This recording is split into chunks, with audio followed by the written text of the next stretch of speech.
¿Cómo se creó el microscopio y cuándo apareció?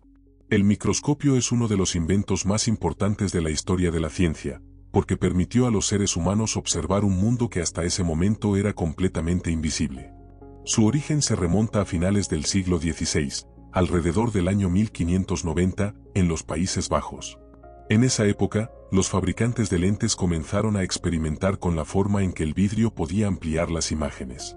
Fue entonces cuando Zacharias Janssen, junto con su padre Hans Janssen, creó uno de los primeros microscopios compuestos.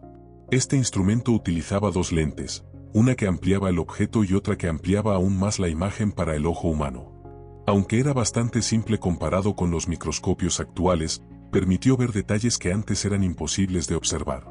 Durante el siglo XVII, el microscopio comenzó a mejorar rápidamente. Los científicos empezaron a perfeccionar las lentes y el diseño del aparato. Uno de los primeros en utilizarlo para estudiar la naturaleza fue Roberto Oke, quien observó estructuras microscópicas en materiales como el corcho y utilizó por primera vez el término célula. Poco después, otro científico llamado Antoine van Leeuwenhoek construyó microscopios aún más potentes. Gracias a ellos logró observar por primera vez microorganismos vivos, como bacterias y pequeños organismos que viven en el agua. Ese descubrimiento abrió una puerta completamente nueva para la ciencia.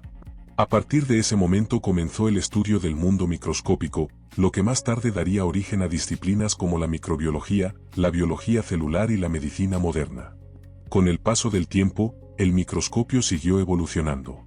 Hoy existen modelos extremadamente avanzados capaces de observar estructuras diminutas, incluso partículas extremadamente pequeñas. Pero todo comenzó con una simple idea: usar lentes para ver lo que el ojo humano no puede ver por sí solo. Si te gustó este tipo de contenido sobre historia y descubrimientos que cambiaron el mundo, no olvides seguir la cuenta y compartir el vídeo para que más personas descubran estas historias.